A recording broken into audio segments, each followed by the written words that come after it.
to put them in jail if the money is not paid and paid quickly. The impersonator will ask the victim to purchase a prepaid gift card and often to provide them with information from the card when they call back to verify the debt will be paid. In most cases, the victim has no knowledge of such debt, and quite obviously they're shocked by the accusation that an outstanding warrant for their arrest exists. If you receive such a call, never give personal information to the caller on the other end of the phone. Make the scammer or the caller answer your questions. Who are they with? What is their phone number? Who is their supervisor? What is the case number, warrant number? Get information so that you can determine whether the call is legitimate or not. Always get a callback number, and never send money or provide financial information off of a credit card or a gift card to anyone that you do not know. If you do indeed have a debt or a warrant that needs to be paid, make the necessary arrangements with the entity or law enforcement agency to which you owe the money. If they're contacting you on the phone, more than likely, it may not be a legitimate warrant officer. If you feel that you've been a victim of such a scam, please contact your local law enforcement agency as well as the Better Business Bureau. And now to speak, Chief J.D. Sanders.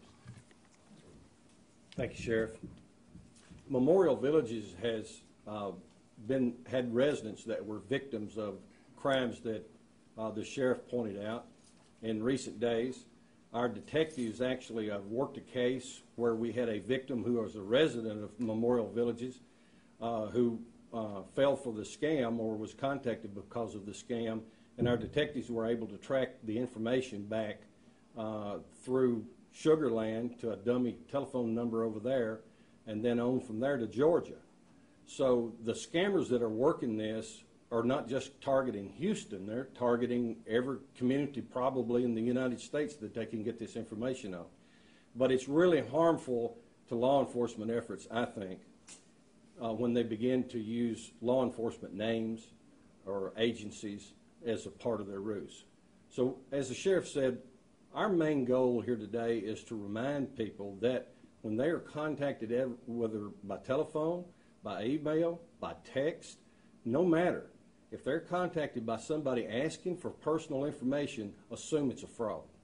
Hang the telephone up. If it's an agency like the sheriff's office here, our department, the IRS, there's ways to contact them and check the veracity of what's going on without worrying that somebody's going to be knocking on your door any minute with handcuffs. So always, always remember to hang the phone up. Don't answer that email, no matter how curious you get, and don't answer that text. And most of the time, you won't be victimized by these kind of crimes. Thank you, Sheriff. Thank you, Chief. And as you can see on our screens, a small flow chart or outline of exactly how this particular scam was perpetrated. They'll use a forwarding process to pick up a phone call from the local area, but in fact, we've had two different occasions where those phone calls were traced back to Georgia, either within or near a prison system there. So this is an organized effort.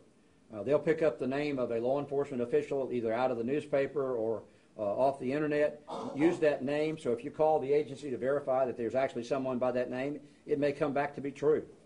But go the extra step and make sure that you don't have an outstanding warrant and that no one is looking for you. But whatever you do, do not divulge financial information off of a credit card or a gift card to anyone contacting you on the phone. Make yourself less vulnerable and less likely to be a victim.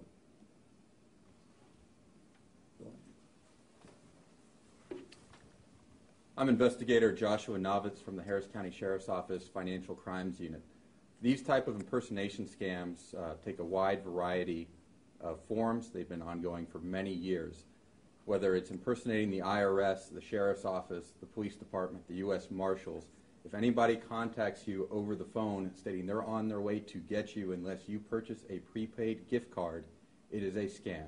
If they tell you to stay on the phone with them or they're sending the police, hang up the phone. This specific scam started picking up on our radars approximately a year ago We received reports that individuals were impersonating actual Harris County Sheriff's Office personnel, contacting them and stating that they had a warrant for failure to appear for grand jury or jury duty. And such, if you're an individual who's never been in trouble with the law, you can understand, well, maybe I missed a jury duty day, and so a fine has been issued, and if I don't pay that fine, I'm going to be arrested. These people are in fear. They run. They've listened to the instructions. They go to Kroger and they buy a prepaid gift card, generally a reloaded pack. The individual will often tell them to mail that card, but first they need the numbers on the back of the card before they can verify all the information. Once you have given somebody the number on the back of these type of reloaded cards, the money's already gone. They do not need the physical card. We began working this investigation with multiple federal agencies. We were able to track this specific scam and these individuals operating out of a state prison in Georgia. Approximately a month ago, 50 individuals were indicted federally for their involvement in the scam, including prisoners and prison officials. However, the scam is still ongoing. We see this ebb and flow, and so we need everybody to be vigilant. And if they do get any reports of the scam or anybody contacting them stating they're with the Harris County Sheriff's Office, you can hang up the phone. You can call 713-221-6000. That's the Harris County non-emergency dispatch number, and we can verify what's going on. If you've been a victim of the scam, we encourage you to report it because we are still taking reports and are following up on them. Any questions for Sheriff Hickman, Chief Sanders, or Investigator Knowles? Yes, ma'am. Is this a pretty random approach, or do you find a specific group are being targeted? We don't know exactly how they select their victims, but it's a pretty widespread. We saw it up in the very far north area of the county, elderly people, some of them who weren't even driving. Some of them in the villages area may be more affluent. East side of the county, the last one I knew of, not so. So it seems to be a pretty random spread. So are they calling the victims out by name, or how's this working? Yes, they have enough personal information. So, and depending on how the scam goes, and you realize there's jury scams, warrant scams, DWI scams. They'll get a call with just enough information to get your interest. The child's involved in a DWI arrest, and if you don't pay money, then this law firm can't represent them, and all kinds of unique information pieces. But you have to know that when somebody starts asking you these questions, your radar needs to go up. You don't provide financial information to anybody on the phone. How are they able to coordinate and do this from a prison, of all places? Well, like I said, it's very sophisticated and very organized. They have just enough information about you so that you think that they're legitimate.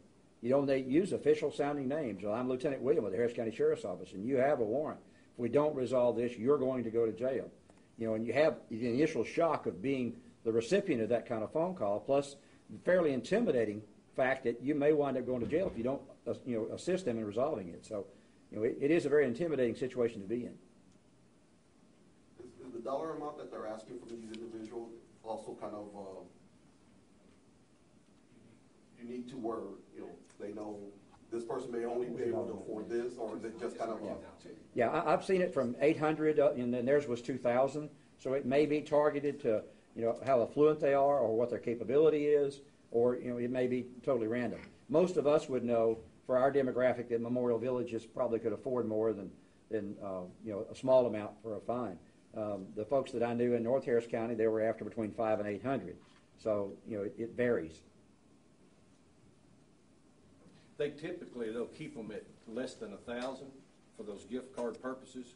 In the case that we had that was 2,000, they asked for 2 gift cards of $9.95 each to keep under that $1,000 level.